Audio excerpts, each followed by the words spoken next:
السلام عليكم. تعالوا نستعين بالله كده وهاريكم اليوم بتاعي النهارده. إحنا كده كنا لسه كده يعني بنسمي الله كده وبنفطر كلنا، وأنا عندي شوية حاجات بقى إيه من ساعة ما جيت من السفر. المهم خلاص خلصنا عليها، وبعد كده كان المفروض بقى لي فترة كبيرة أوي مكلمين حد يعمل لي الحوض. أنتم عارفين الحوض بتاعي كان مكسور ومستحملاه وكان بيخر مَيّة طبعًا، فهو كان من تحت بقى أمّا جوزي خلعه لي لقيته متبهدل كده، فحطيت عليه كده اللي هو المادة بتاعة الدهون دي حلوة جدًا الإزازة دي.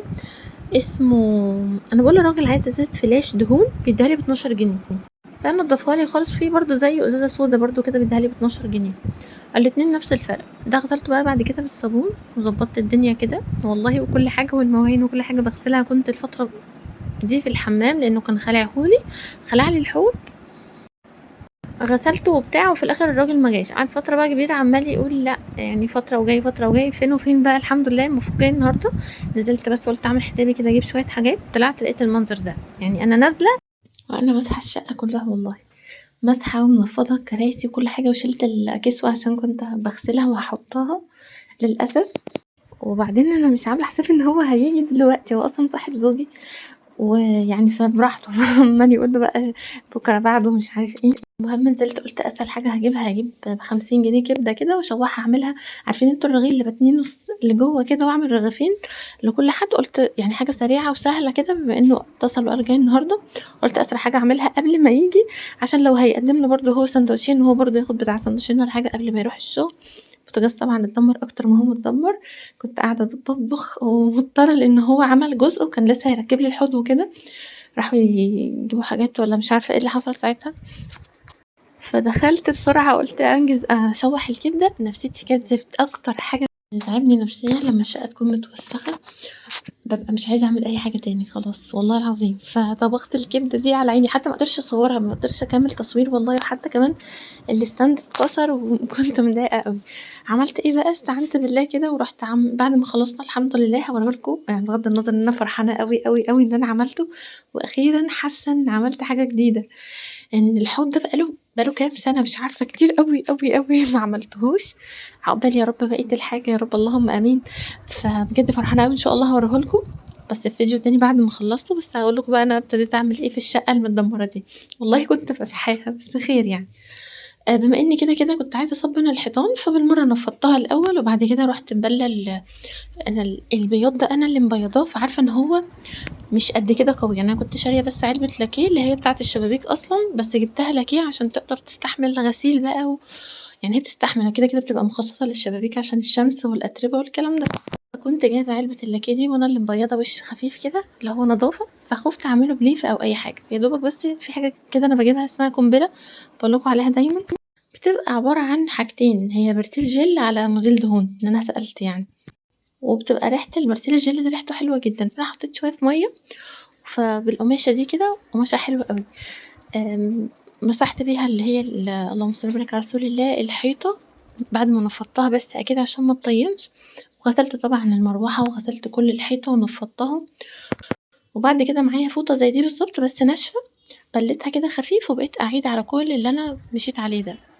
عن كل تفاصيلة عايزة تتنضف، مشيت بقى بالفوطة كده على التفاصيل بتاعة الصالون ده كله، مرة أشيل بالمادة اللي هي بتاعة القنبلة دي، ومرة تانية بالقماشة اللي هي بس تشيل كده مطرح الصابون عشان ما يغيرش على الخشب وخلاص.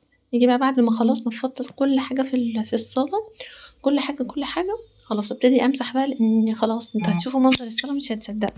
بس أنا لمّا باجي أحط مَيّة أنا ما باحطش كتير over، يعني أنا عارفة شوية المَيّة اللي مش هيغرقوا لي الصالة، يعني مش مَيّة كتير بقى اللي هو تبوظ لي الخشب وكده لأ، ما بتوصلش والله للخشب غير حاجات طفيفة جدًا. أنا عارفة باحط قد إيه مثلًا، على كل واحد على قد صلته. بُص الأرض عاملة إزاي، كل التراب اللي نفّضت عليها وكل حاجة هنا عشان شايلة حور، أصبّن بقى الأول كده وبعدين باشيلها بالمساحة اللي هو الصابون والحاجات دي باشيلها كلّها. أنا عندي الحمام يعتبر جنب الصالة على طول، فأنا بعد ما باصبّن كل دوّة وباصبّن السفر اللي هو بتاع السيراميك دوّة وكل حاجة، باقوم ساحباهم بالمساحة على جوّه وارجع أحط مَيّة نضيفة.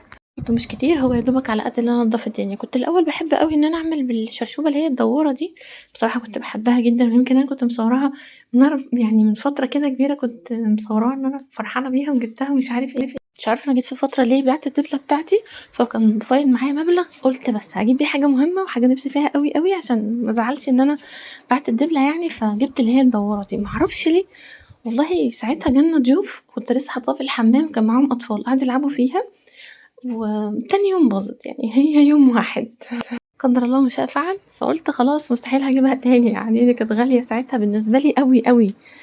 لا خلاص مش هاجيبها تاني هي الطريقة دي خلاص، هي الطريقة دي بصراحة بتلمّع الدنيا جدًا وبتنضّفها وحلوة أوي، ولمّا باعوز أنا باولّع المروحة، لمّا باعوز خلاص عايزة أفرش بسرعة ومستعجلة مش هاولّع المروحة، باقوم حاطة قماشة هاوريكم دلوقتي ملبّساها استنى كده هاحط المَيّة تاني هاشطف مع إن هي شكلها نضيف وكل حاجة، بس طبعًا ده مطرح الصابون اللي أنا ساحباه، فعايزة أتأكد إن الأرض خلاص نضيفة، هاحط مَيّة باوطّي إيدي عشان ما تطرطش على العفش، باوطّي إيدي وأقوم حاطة كمية مَيّة برضه مش كتير اللي هي تقضّي لي بس الصالة وما تكونش غرقانة، هاسحبها تاني على الحمام. تخيّلوا بقى أنا كل الشقة هاقعد أنضّف فيها بتفاصيل التفاصيل كده، مع إني كان ورايا حاجات أصلًا هو سبحان الله شغل البيت ما بيخلص، تحسّي شغل البيت ده ما بيزهقش.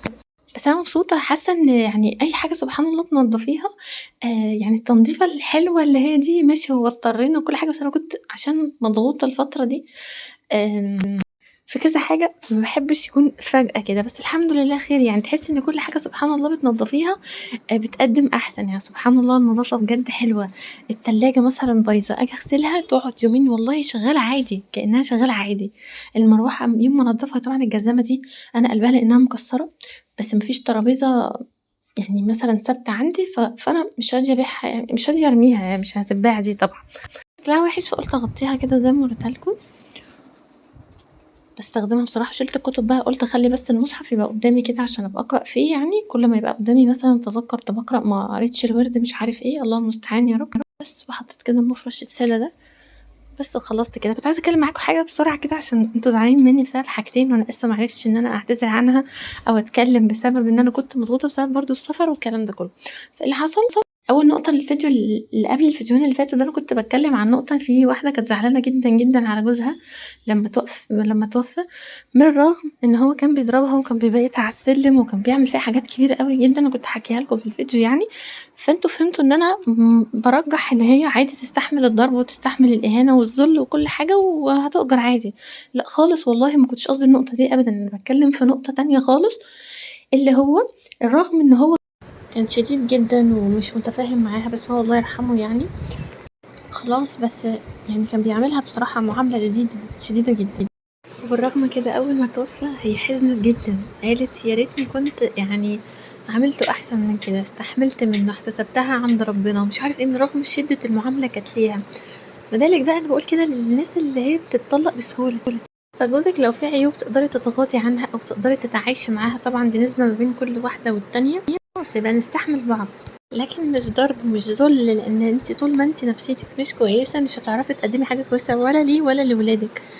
قدر المستطاع لو إحنا نقدر نقرّب مثلًا زوجِك يقرّب من دماغِك شوية، لإن إحنا دماغنا مختلفة خالص عنّهم، وأنتِ تقرّبي من دماغه شوية هنبتدي هتمشي في حاجة حلوة خلاص الحمد لله وضّبط الدنيا والدنيا راقت كده وبتاع، بس طبعًا جوّه الحوض لسه ما كانش كِمِل لحد هنا، ما وريتهولكوش عشان كده واشتغلت برّه، عشان كمان اللمبة جوّه ما كانتش شغّالة. بُصّوا باجيب بس الجلاش باقسّمه كده كام جزء كده وأقوم بس برماه وتحطي ممكن جوّه شوية سوداني لو أنتِ ما عندكيش زبدة بلدي، هو الجلاش بيكون تحفة بالزبدة البلدي، الزبدة دي أنا كنت واخداها في الطيارة كانوا مدينا قالب كده زبدة مش عارفة ليه بصراحة وإحنا نازلين مع وجبة الغدا، فكانت حلوة بصراحة أوي ريحتها حلوة أوي، فسيّحتها مع شوية زيت بقى يعني عشان تكتر، وحطيتها جوّه كده ما بين عشان بس ما كانش عندي غيرها أحطها ما بين الطبقات أو استسهال بصراحة أنا بابرمها كده وأقوم نازلة بالسكينة بس مش للآخر وأقوم مصبّة عليها شوية الزبدة بس كده.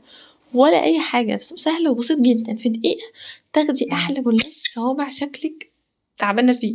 النقطة التانية اللي أنا كنت زعلانة مني فيها بسبب كيس الشيبسي اللي كان مقاطعة في الإطعام، والله هو اليوم دوّة أنا كنت خلاص مسافرة أصلًا، وكنت لازم أسلِّم الorder لإن عايزة الناس تفرح لإن كانت المدرسة والناس طبعًا عايزة أوريهم حاجتهم اللي هُم كانوا جايبينها بتوع الإطعام، والله الحاجة كانت تقيلة عليَّ جدًا، فأنا الشيبسي أنا ما جبتهوش، قُلت جنات أصلًا ما بانزّلهاش حتت بعيدة، تحت بيتي روحي هاتي كيس الشيبسي بالسعر 5 جنيه، فما لقيتش غير ده ب5 جنيه وما كانش في وقت، مش هينفع تلِف بعيد، أنا ما باوديهاش بعيد. أصلًا ما باحبش أنزّلها، فهي يا حبيبتي ما عرفتش تتصرّف. أنا عندي أصلًا من كتر ما موضوع المقاطعة ده والله العظيم أنا عندي حَوْل الصغنّنة آجي أجيب لها في مرّة كيكاية والّا حاجة أو بتاع، تقول لي: "ماما ده مقاطعة." بس بطريقتها يعني، الناس تسمعها تقعد تضحك. فده كان موقف اضطراري كده يعني. اشتريت إيه كمان أمّا بالنسبة للهوهوز أنا اللي كنت شارياها فعلًا والراجل قال لي: "والله هي مش مقاطعة." إن أنا أصلًا بعض الحاجات اللي هي مقاطعة أساسًا أنا ما باشتريش أنا يعني معظم الحاجات المقاطعة أنا أساسًا كده ما باشتريهاش بصراحة، فاللي هو إيدي مش فيها على طول والله ما أعرفش، الراجل قال لي: "لا، لا، لأ، دي مش مقاطعة دي شركة مصرية." فتوكّلت على الله واشتريتها وكانت أصلًا هي مطلوبة بالنسبة كان في حد كده حد يسألني: "أنتِ إزاي بتخلّي ولادِك برضه ياخدوا أي حاجة أو ياكلوا أي حاجة أو مش عارفة إيه؟" والله هي جات كده من عند ربنا بسبب حاجة، هو لو مثلًا ربنا ما شاء الله تبارك الرحمن ميسّرها معاكِ وابنِك جه قال لِك عايز شيبسي جبتِ، عايز كيكة جبتِ، شوكولاتة جبتِ، عايز كذا جبتِ، عايزة كذا جبتِ، فأنتِ هتلاقي نفسِك هو نفسه مش قادر بعد كده، بعد فترة طويلة، هو مش عارف يتحكّم في نفسه، اللي هو عايزه هو عايزه، أي حاجة عايزاها خلاص أنا عايزاها. فأنا جيت فترة اللي هو ماما أنا عايز شيبسي، طب معلش مش دلوقتي، هو ده كان غصب عني والله، ماما عايزة مثلًا كذا، عايزة كذا، طب خلّينا مش النهارده إن شاء الله هاحاول أجيبها بكرة، مش عارف إيه، فهُم من نفسهم اكتسبوا إن مش كل حاجة لازم